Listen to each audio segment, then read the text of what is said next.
Dans le chapitre 1, on a parlé sur l'importance de l'amour qu'on doit donner à nos enfants, l'amour inconditionnel, l'amour sans condition, ça ne dépend de rien du tout.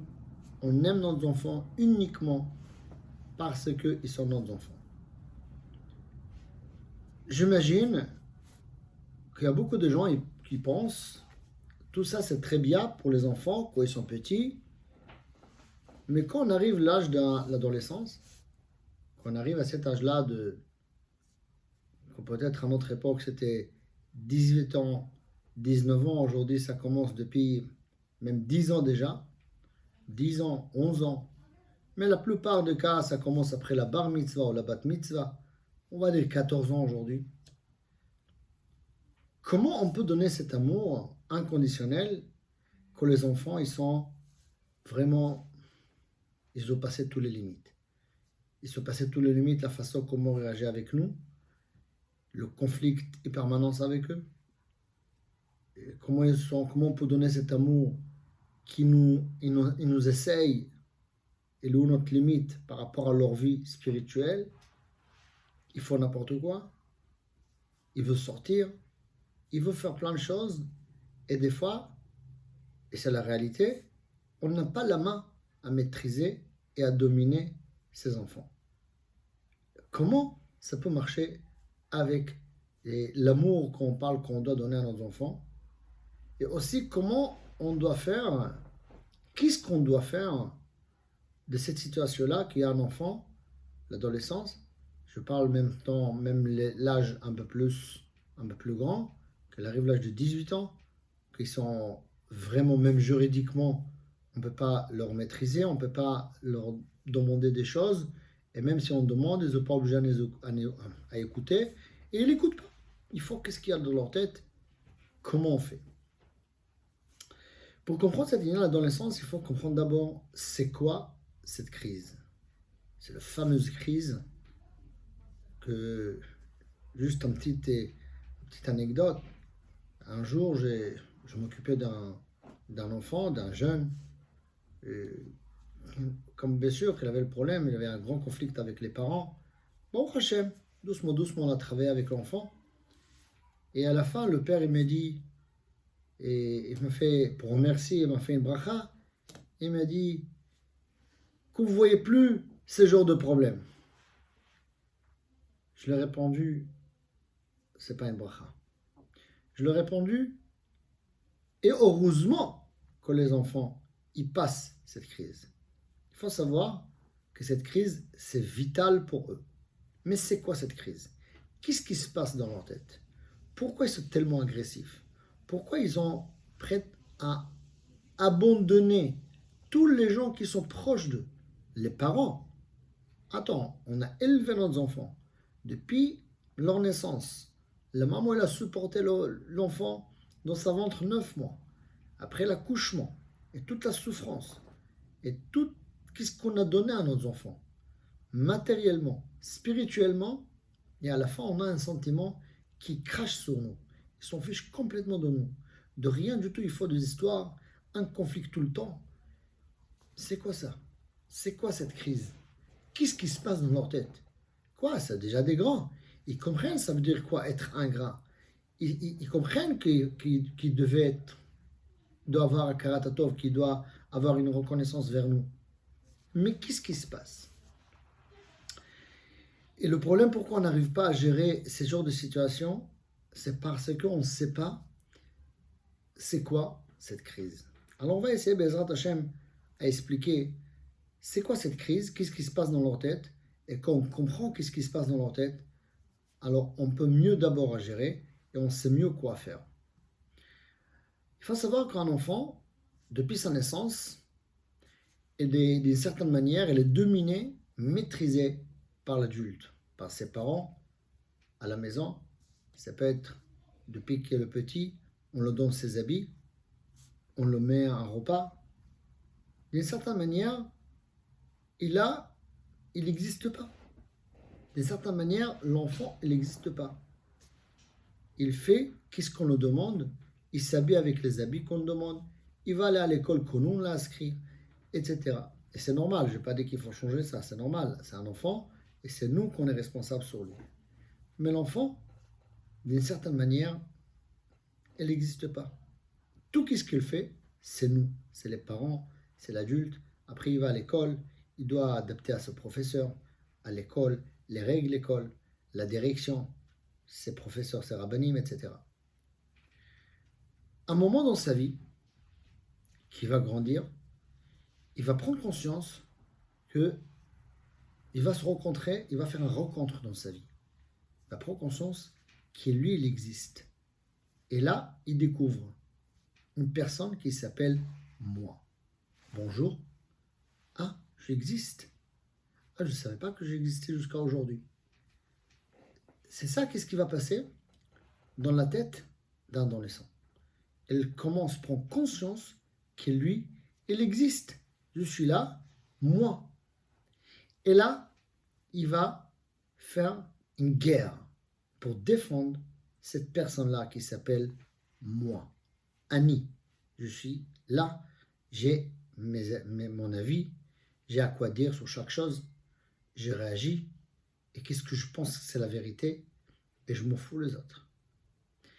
Et pas seulement qu'il va se défendre le moi, Annie, il va rentrer en conflit avec tous les gens qui lui croient qu'ils essayent à maîtriser cette personne qui s'appelle moi.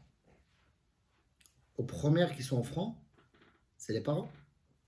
Les parents, nous, tant qu'on est parents, et c'est normal parce qu'on a l'habitude à aider, ça vient par notre cœur, ça vient par notre gentillesse, ça vient par notre souci à nos enfants. On s'occupait d'eux, on leur a donné tout ce qu'ils ont besoin, on leur a donné tout, matériellement, spirituellement, tout. Alors c'est dur pour nous des fois à comprendre qu'en fait cet enfant il grandit, il doit être autonome, il doit créer sa vie, il doit créer son autonomie à lui. Alors, certains parents, ils essayent à continuer à dominer, à demander à l'enfant, dis-moi où tu vas, dis-moi qu'est-ce que tu fais, prends cette décision, ou autre chose. Et c'est pour ça l'enfant, il rentre en conflit direct avec les parents. Non, moi je fais ce que je veux, c'est en général les mots et les phrases qu'on entend, je fais ce que je veux, tu ne me dis pas quoi faire. Pourquoi ces mots-là? Parce qu'en fait, ils sont en train de défendre sa personnalité, se défendre lui. Moi, existe, je vais dire, et si quelqu'un qui va me dire quelque chose, ou si quelqu'un qui va me faire un reproche, ça peut être les parents, ou même des gens dans la rue. Regardez à cet âge-là, si quelqu'un qui est dans la rue, je ne sais pas, un enfant il fait une bêtise dans la rue, et un adulte qui le dit à moi, il peut parler très mal avec lui, même qu'il ne le connaît pas. Pourquoi? Parce que chaque personne, que le jeune, il pense qu'il est en train de le dominer, ou il ne laisse pas, le Annie, le moi, à exister, il va faire la guerre avec lui. Et là, ça ne change pas pour eux, est-ce que la personne elle est proche ou elle n'est pas proche, il a donné quelque chose ou il n'a pas donné quelque chose, est-ce que la personne a sacrifié sa vie pour lui ou pas? Pourquoi? Parce qu'on est plus proche à nous que tout le monde. On est plus proche à nous que notre parent. On est plus proche à nous que notre professeur. On est plus proche à nous que les gens, même sur adultes. Ça, c'est en fait ce qui se passe dans leur tête. Nous, les parents, des fois, on fait des choses, on dit des choses uniquement, pas pour dominer, pour aider. Parce qu'on a plus d'expérience dans la vie. On connaît des choses qu'eux, ils ne connaissent pas. Et on essaye pour apporter une aide à ces jeunes garçons ou à ces jeunes filles. Et ils ne comprennent pas qu'on veut à leur aider. C'est pour ça, la façon comment il faut réagir avec ces enfants-là, tout d'abord, première chose, et ça c'est la première règle, et il doit être encore plus de ce qu'on a parlé dans le premier chapitre, donner un amour absolu à ses enfants. Ces enfants-là, ils ont besoin de sentir qu'ils sont aimés.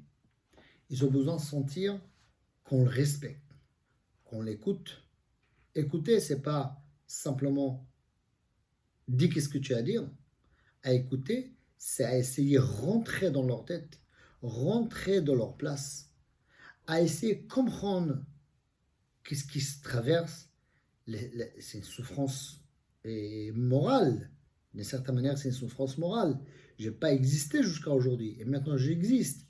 Pourquoi vous me faites du mal? À essayer de comprendre d'où ça vient cette rage qu'ils ont. À leur donner cet amour sans condition. Il peut nous parler mal. Alors, j'ouvre ici une petite parenthèse. Il peut nous parler mal, vrai, mais il faut savoir, et ça c'est un autre sujet qu'on va parler, Bezrat Hashem, d'un autre sujet, et comment on cadre et les règles qu'on met à la maison chez les petits comme chez l'adolescent. Mais il peut nous parler mal, il peut faire des choses que ça nous fait mal, il peut sortir, rentrer les horaires qu'on ne demande pas, il peut avoir des choses, il peut écouter des musiques qu'on ne veut pas qu'il écoute, il peut lire les livres qu'on ne veut pas qu'il lise. Tout ça, mais quand même, nous, on doit leur montrer, et sincère, parce qu'un enfant, il sait très bien est-ce que c'est vrai ou faux, il faut leur donner l'amour inconditionnel, sans condition, n'importe ce que tu es, n'importe quel chemin tu as choisi, n'importe ce que tu fais, on t'aime uniquement parce que tu es un autre enfant. D'abord, le moment qu'un enfant il va sentir vraiment, parce que si c'est pas sincère, il ne va pas sentir la chose. C'est pas les mots, c'est les mots, c'est les gestes physiques. On peut prendre un enfant, même qu'il a l'âge de 14 ans, 18 ans, même 20 ans, à l'embrasser, à le toucher. On est d'une génération tactile. On est une génération qui a besoin. Et des fois, il y a des enfants qui nous poussent. Non, je ne veux pas que tu me touches, je ne veux pas que tu m'embrasses. Au contraire, ces enfants-là, ils ont besoin encore plus. C'est une manière à dire j'ai envie. Maintenant, ils sont gênés, ils sont bloqués. Alors, il faut savoir comment le faire. Mais ils ont besoin de cet lien avec nous, cet sentiment qu'on l'aime, qu'on est là pour eux. Alors, la première chose qu'on va gagner, qu'en fait, qu'ils vont sentir qu'on l'aime vraiment, alors on aura un accès dans leur cœur. Ça veut dire qu'ils sont prêts à accepter notre mot, notre parole, etc. Ensuite, c'est vrai que nous, on veut bien, on veut faire du bien à nos enfants. Et des fois, on leur demande des choses, ou demander pas faire certaines choses pour leur intérêt. C'est vrai. Mais eux, ils ne comprennent pas ça, que c'est pour leur bien. Eux, ils comprennent et ils pensent que c'est en fait contre eux. Mais si on a un dialogue avec nos enfants, un dialogue, ça veut dire une discussion. Ça veut dire que c'est pas, je te dis, fais. C'est vrai qu'un enfant, il doit écouter ses parents sans poser de questions. Mais des fois, et dans notre génération, beaucoup de fois, on doit s'asseoir à parler avec nos enfants. Je n'ai pas dit tout le temps, parce qu'il faut garder certains cas qu'on n'explique pas, parce qu'un enfant, il doit être éduqué d'une manière que les parents, il faut respecter. Il faut respecter les parents, même que tu ne comprends pas. Et un enfant qui va avoir cette habitude à respecter ses parents sans comprendre, alors il aura aussi la possibilité à respecter la Torah et à Kadosh Baruch Hu sans comprendre. Pas toujours un enfant, il doit comprendre. Mais dans notre génération, les enfants, beaucoup de fois, ils ont besoin de comprendre. Ça veut dire à discuter, à dialoguer. Dialoguer, c'est pas dis qu'est-ce que tu as à dire, je dis qu'est-ce que je vais dire, et ça arrête là. À dialoguer, ça veut dire dis qu'est-ce que tu dis, et j'essaie de comprendre qu'est-ce que tu dis. Et là, l'enfant, il va habituer aussi à écouter qu'est-ce qu'on dit, et à comprendre qu'est-ce qu'on dit. Et beaucoup de fois, on voit que en fait, la différence, elle n'est pas grande. Et si on a cette relation avec notre enfant, avec beaucoup d'amour, l'amour, c'est ça qu'est-ce qui va permettre qu'on va réussir à rentrer dans son cœur. Là, dans le dialogue, on peut faire passer plein de messages. Et pourquoi il va nous écouter? Parce qu'il va être conscient qu'on est là pour lui. On travaille sur le même chemin. On essaye de défendre cette personne qui s'appelle moi. Lui, il va sentir ça et nous, on va lui montrer la même chose. En fait, on est là pour toi. Si on rentre en conflit, l'enfant, il ne veut pas accepter. Il ne va pas accepter parce qu'il se défend de lui et il pense que nous, on est contre lui. On essaie de le dominer. Alors, il ne veut pas accepter. S'il ne va pas accepter, il fait ce qu'il veut. Il y a des moments qu'on ne peut pas le maîtriser. Et je vous donne un exemple simple pour comprendre. Qu'on veut faire un vaccin à un enfant. Alors, le vaccin, il est comment? On prend la seringue avec l'aiguille, on le rentre, on pénètre l'aiguille dans la peau, d'accord? Et après, on injecte le produit. Pour qu'on puisse injecter le produit à l'intérieur de notre cœur, de notre corps, il faut d'abord rentrer l'aiguille, à pénétrer l'aiguille dans le corps. Là, tu peux injecter. C'est exactement qu'est-ce qu'on doit faire avec cet âge-là. D'abord, il faut rentrer l'aiguille. Rentrer l'aiguille, ça veut dire rentrer dans leur cœur. Rentrer dans leur cœur, ça veut dire que d'abord, ça passe par l'amour. Le moment qu'on a cet amour sans condition avec eux, et cet amour, ça exprime dans les mots, ça exprime dans les gestes, ça exprime tactile, on le touche, on le prend, on l'embrasse, on l'enlace. Ils ont besoin de ça. Le moment qu'ils ont ce sentiment, qu'on vraiment on aime, on l'aime, malgré tout, sans le juger, qu'est-ce qu'elle fait ou qu'est-ce qu'elle ne fait pas, il va être prêt à écouter. Il va être prêt, ça veut dire, là, on peut faire passer des messages. Là, on peut faire passer des choses parce qu'on peut injecter le produit à l'intérieur de son cœur. Injecter le produit, ça veut dire c'est par la parole, par les mots, et en expliquer. Après tout, ils ne sont pas bêtes, ils sont intelligents. Et la preuve, elle est, prenez ces enfants-là qui touchent avec toute la technologie, ils sont meilleurs que nous. En 2 minutes, ils savent comment chaque chose fonctionne. Ça veut dire qu'ils sont intelligents, mais juste, ils sont aveuglés par un point. Moi, et encore moi, parce que j'ai découvert que j'existe. Si on va donner l'amour sans condition, première chose. Et après, on crée un dialogue avec nos enfants. Alors cette crise, qu'est-ce qu'on appelle la crise de l'adolescence, elle va passer beaucoup légère, beaucoup moins. Et heureusement qu'il y a cette crise. Parce que c'est que comme ça qu'il va créer, développer sa personnalité, il va créer, développer le Ani, le moi. Qui je suis, chacun de nous, c'est une personne.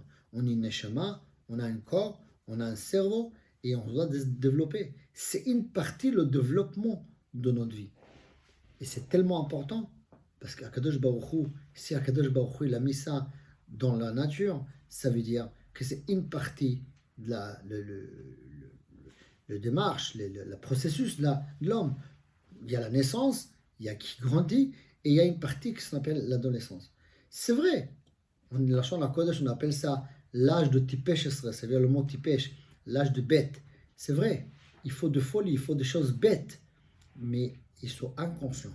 Ils sont inconscients parce qu'il y a un point qui est en face d'eux. Moi, et encore moi, et encore moi.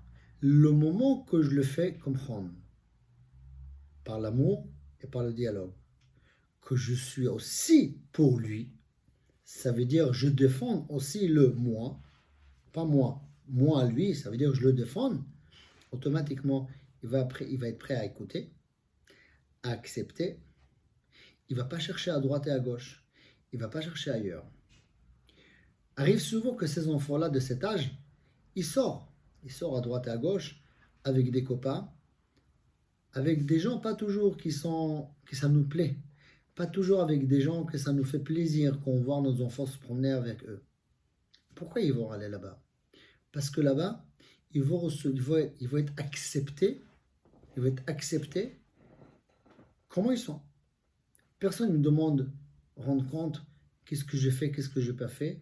Ils vont m'accepter. Ça veut dire en fait, pour lui, qu'il essaie de défendre le Ani, le moi. Si là-bas il m'accepte, ça veut dire que là-bas j'existe. Amant, c'est amant, je parle avec eux le même langage, je me parle avec eux même les mêmes expressions, je parle avec eux le même... Et ça veut dire, je fais avec eux des choses, je sors avec eux, je sens que j'existe. Le moment qu'il sent qu'il existe, il va préférer ses copains et ses amis mieux que ses parents et la famille. Mais s'il va sentir qu'il existe à la maison, il existe pour ses parents parce qu'il aime ses enfants, parce qu'on aime nos enfants, parce qu'on a un dialogue. Il peut exprimer, il peut dire qu'est-ce qu'il a envie, il peut dire qu'est-ce qu'il a besoin. Il y a un échange avec lui. Elle n'a pas besoin de chercher ça ailleurs. Alors on va éviter toute cette fuite qu'il y a, que des fois il y a des enfants qui sortent de la maison, ou il y a des fois des enfants qui se sauvent. Non, il ne va pas trouver ailleurs mieux que la maison. Combien de problèmes de cet âge-là on va éviter avec l'amour qu'on donne à nos enfants et avec un dialogue ouvert avec eux. Discuter avec eux de manière ouverte.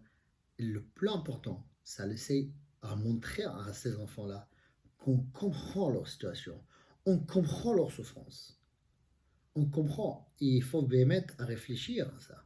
Parce que, rappelez-nous comment nous on était à cet âge-là. Et aujourd'hui, c'est encore milliards de fois plus grave. Ils souffrent, d'une certaine manière, ces enfants-là, ils souffrent.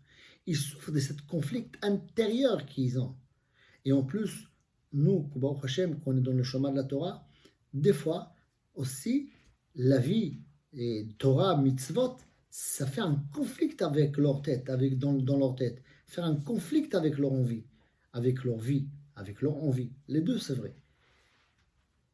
Et aussi, le développement du corps. Le corps, il grandit. Il y a des hormones, il y a des choses qui se passent, il y a des changements physiques. Tout ça, ça peut créer énormément de tension. Mais le moment qu'on donne cet amour, le moment qu'on entoure à nos enfants, on est là pour eux, ils vont sentir qu'on est là pour eux, automatiquement, les choses ils vont rentrer en ordre, les choses ils vont arranger. Je n'ai pas dit qu'il n'y aura pas de crise. Il y aura. Cette crise, elle est importante. C'est vital pour eux. Mais ça va être beaucoup plus facile à vivre cette période difficile. On doit faire attention à ça parce que leur avenir, leur atid, elle dépend de ça. Si on va entrer en conflit permanent avec eux, ils vont, et alors, par leur folie, parce que comme on a dit, c'est comme un coup de folie qu'ils ont, par leur folie, et pour Chas Shalom, passer des caps, passer des étapes involontairement. Il ne faut pas être jugé sur ça. Il ne faut pas être jugé parce qu'ils ne sont pas conscients de ce qu'ils font. Mais il peut passer des caps qu'après, malheureusement, c'est à le retour. À le retour, et des fois, ils vont passer des caps que pour retourner, ça prend beaucoup de temps et ça va être très très difficile. C'est pour ça on est responsable sur leur avenir dans la façon comment on réagit avec eux. Et ça, c'est tellement, tellement important pour leur vie. En fait, ils développent leur personnalité, ils développent leur caractère, ils développent leur vie. Et on a une part de ça. Et de la même manière qu'on dans l'éducation des enfants qui sont petits, on a le rôle à éduquer nos enfants de chemin de la Torah. Quand ils sont grands, on a un rôle à éduquer nos enfants d'une manière qu'on ne va pas faire des choses qui ne vont pas sortir de Torah et Mitzvot.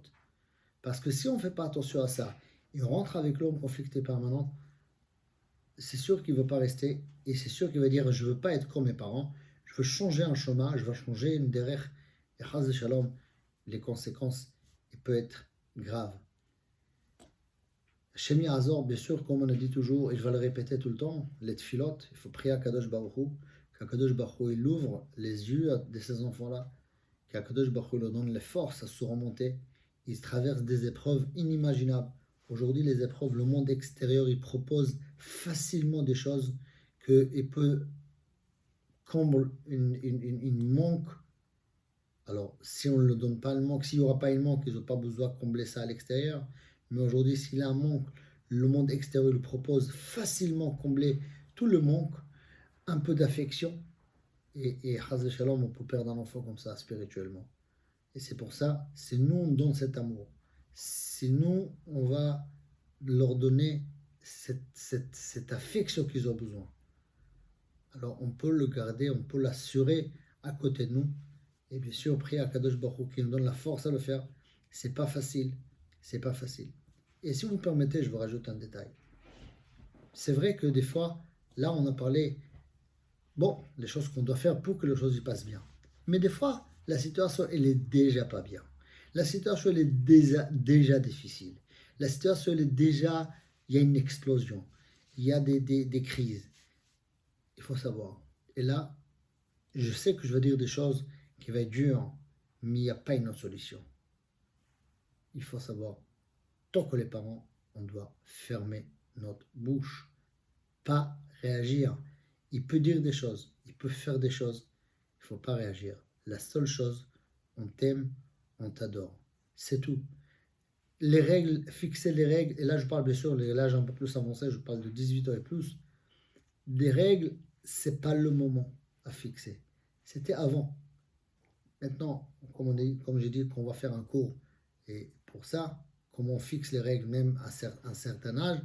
Mais il faut fermer la bouche, il faut habituer, pas réagir. Pas réagir parce que les enfants, ils vont les essayer. Ils vont faire quelque chose exprès pour provoquer, pour voir vraiment. Ça veut dire, tu peux dire à un enfant, je t'aime, je t'adore, tu es mon fils, je t'adore, tu es ma fille, j'aime, je t'adore, tout. Mais il va nous essayer. Est-ce que vraiment tu m'aimes? Que je suis différent de toi, tu m'aimes aussi? Ça montre est-ce que vraiment tu m'aimes ou pas. Et il nous attend. C'est pour ça, il ne faut pas tomber dans le piège. Il faut fermer notre bouche. Désolé que je parle comme ça, parce que c'est comme ça qu'il faut dire la chose. Oui, c'est très dur à maîtriser.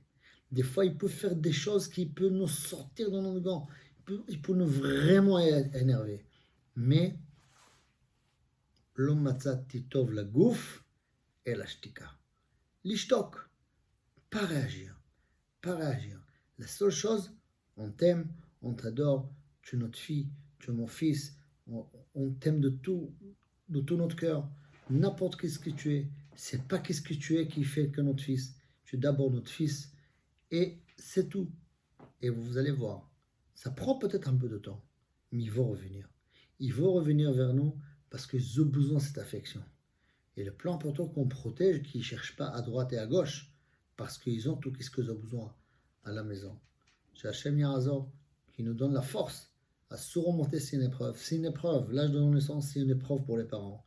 Mais on a besoin de l'aide d'Akadosh Baruch Hu. Et bien, Ezrat Hashem, Akadosh Baruch Hu, il va nous aider. Alors, on va voir nos enfants qui grandissent, Ezrat Hashem, Torah et Mitzvot.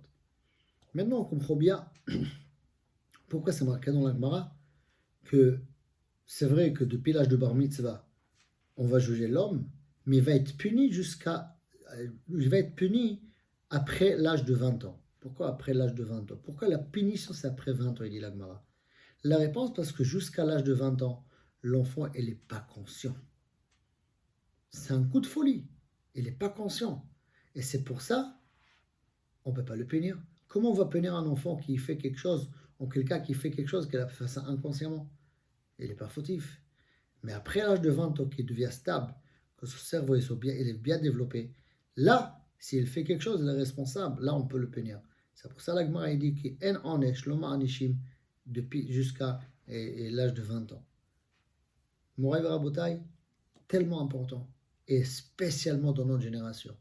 Combien de jeunes aujourd'hui on voit qui se promènent dans la rue, ils sont perdus, ils sont vraiment perdus. Même à l'extérieur, on voit des maisons, Baruch Hashem, bien, mais les enfants à l'intérieur, on n'imagine même pas ce qui se passe à l'intérieur. Dans leur intérieur, ils sont vraiment embrouillés, ils savent pas quoi faire, et en plus, ils ont besoin quoi? Ils ont besoin juste quelqu'un qui va le comprendre, juste quelqu'un qui va l'aimer, juste quelqu'un qui va donner l'affection. Et ça, c'est notre rôle, tant que les parents de cet âge-là, à donner l'amour absolu à nos enfants. Et là, on peut parler avec eux. Et bien, Ezrat Hashem, on peut avoir nahat de nos enfants. Amen.